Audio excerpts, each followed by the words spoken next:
یو سړی هغه ښځه ډېره ظالمه وه او بد کرداره وه، نو هغه به یو زیارت لتله، اول ته به دا دعا کوله چې خدای زما دا خاوند په دواړو سترګو ړوند کړه، په ټپو ړوند کړه. ولې چې زه څه کوم چې دی نه ویني؟ زیارت ته وی بابا زما دا میړه ړوند کړه. خاوند به ته تاسو کولو چې ښځه ته چرته دی چې دغه زیارت لازمه او دعا کوم چې خدای زما میړه لا ډېر مال دولت ورکې او ډېر داسې کې او داسې کې. یو ورځ دا خاوند ورپسې پټ پټ تللی دی او د زیارت د پاسه چې کوم غلاف وړېدلی دی که نه، بیا د هغه غلاف لاندې هغه قبر سره ملاس دی چې دا ښځه ورغلې ده وی زیارته بابا، هغه ورته ځکه لاندې خاوند پروت و که نه، ویل نن خو دې اواز هم راکو، ویل زما دا خاوند په ټپو ړوند کا په دواړو سترګو. ورته وی چې کور کې دې زیړه غوا شته؟ وی چاو شته. وی هغه حلاله کا او 3 ورځې د هغې غوښه په میړه وخوروه نو په دواړو سترګو به ړوند شي. دا واپس کور ته راغلی ده چې څه ساعت پسې ورپسې خاوندم راغلی دی. ښځې څنګه چل دی؟ ویل سړیه دا چاړه واله او دا غوا زره لاله کړه. ویل ولې؟ وی نن خو هغه زیارت را سره خبرې مو کړې. اوس ښځې ته دا څه پته ده چې زیارت سره هم دی پروت و، دا هغې ته څه پته ده؟ زما په خپل خیال چې د خندانه زیات دی خبرې ته سوچ وکړئ بیا به پې پوهېږئ نه. غوږ کې دی حلاله که غوا حلاله کړه. چې حلاله یې کړه نو یو ړومبۍ ورځ باندې چې په خاوند غوښه وخوړه، وی ښځې زما د سترګو ته خو څه تیاره تیاره کېږي. په دویمه ورځ چې غوښه وخوړه، وی ښځې دا تیاره خو زیاته شوه. وی بس دا خو د غوښې در باندې اثر وکړو، امید دی چې خدای به مونږه ښه کړي. چې په 3مه ورځ یې پې غوښه وخوړه، سړي په سترګو لاس کېښو، وی ښځې هېڅ راته نه ښکاري. وی چې ښه بس ړوند شو. خدای دې دا زیارت وی دا د څه چل کو؟ وی چې بس ړوند شو به د نور کاره خو ووتمه، خو ښځې بس داسې به وکړمه چې د دروازه کې به ناست یم او چرګان مرګان به شړم. په دې کې څوک سړی راغلی دی کور ته، دی ورته ویل چې راځه سړی په ټپ ړوند دی. چې کش کش دې سړي اورېدلي دي، کوتک یې ورته را پرېښی دی چې په دا ځای سړی والی دی په ټکي مړ دی. ښځې ورته ویل دا دې څه وکړه بیړه دې غرکشه، دا خو د کولنګي چرګ مړ. چرګانې ډېرو په کور چې څه ساعت تېر شوی دی، دویم سړی راغلی، بیا دې سړي په کوتک والی وی دا دې څه وکړه ظالمه، دا خو د هغه انګریزی چرګ مړ.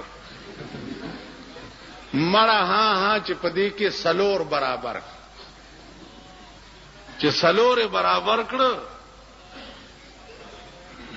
خاوند ورته سترګې پرانیستې دي او ښځې ته وایي چې زه خو جګ جوړې ما تا دې دپاره زیارت ته تلې او دواګانې دې کولې چې خدای زما میړه ړوند کړي چې ستا څه خوښه یې چې هغه کوې. زه اوس د هر څه خاونده ستا سر وخوري، خو دا مړي اوس لرې که چې پې هم نه نیسي څوک. سړی راغوښتی دی په 100 روپۍ چې دا مړی یو څه دا یو او سیند کې وغورځوه. چې هغه یې وړی سیند کې غورځولی چې راغلی چې 100 روپۍ راکړه مړی مې یوړ، ویل هغه خو بیا راغی، هغه مړی دا دی پروت دی، بلې ورته دروازې ته کړی و. چې هغه یې اوچت کړی وړی دی چې بیا راغلی وی هغه خو بیا راغی ظالمه، بلې ور 4 واړی چې پې لېږلي دي، اخیری چې لېږلی دی وی هلکه چې دا ځل در نه را نشي ګوره، سمې غورځوه سیند ته. چې د سیند په غاړه دا مړی غورځولی دی چې ګوري یو سړی ناست دی د سیند په غاړه جامې وینځي، وایي ویل ته بیا لا راوتی جامې وینځې، هغه یې مړ کړی. چې داسې په غاړه روان دی یو ماهیګیر روان دی میان نیسي، وایي وی الله اوس میان هم نسی، آیم مړ کړی. بل یو غوتمارو په دریاب کې میانو پسې غوتې والی په هغې ور ټوپ کړی، ویل سر دې مړه اوچت کو، آیم مړ کړی دی.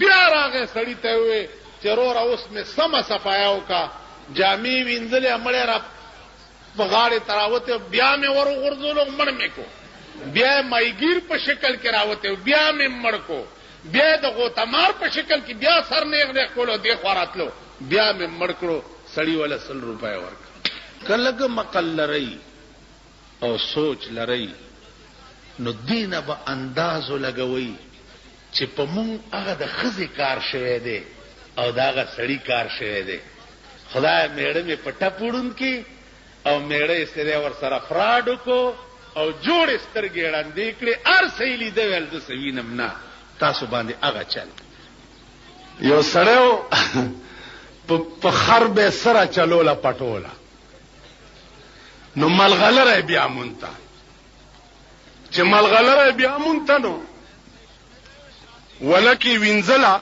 ناتې اولې ته وغورځېده لاړه اوبو یوړه دی اوس سرسام شو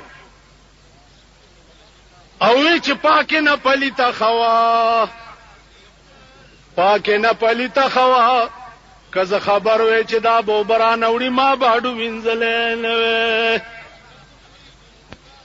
کور ته راغی مور بچیا څه چل دی وی مور پاکې نه پلیته خوا مور والا ډاکټر راوسته چې دی هلک باندې څه چل دی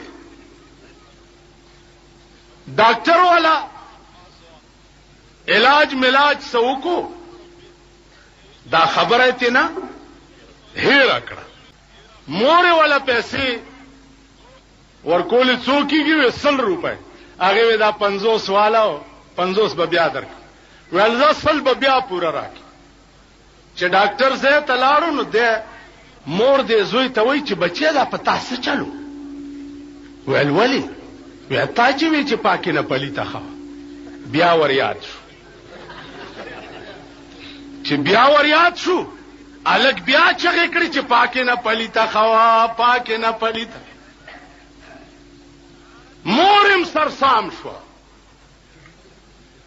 ول تپوس نه تپوس خو تپوس نه تپوس خو ډاکټر پسې سړی راغی چې راشه مریضان خو د یو نه دوه شو ډاکټر چې راغی چې وی کته چې دا خو د یو علاج مې کوله مورم الټه پکې مې هغه زما 50 روپۍ را کورې عام لاړې ډاکټر چې دوی ته وکتو عام سرسام شو ویل 150 خېوې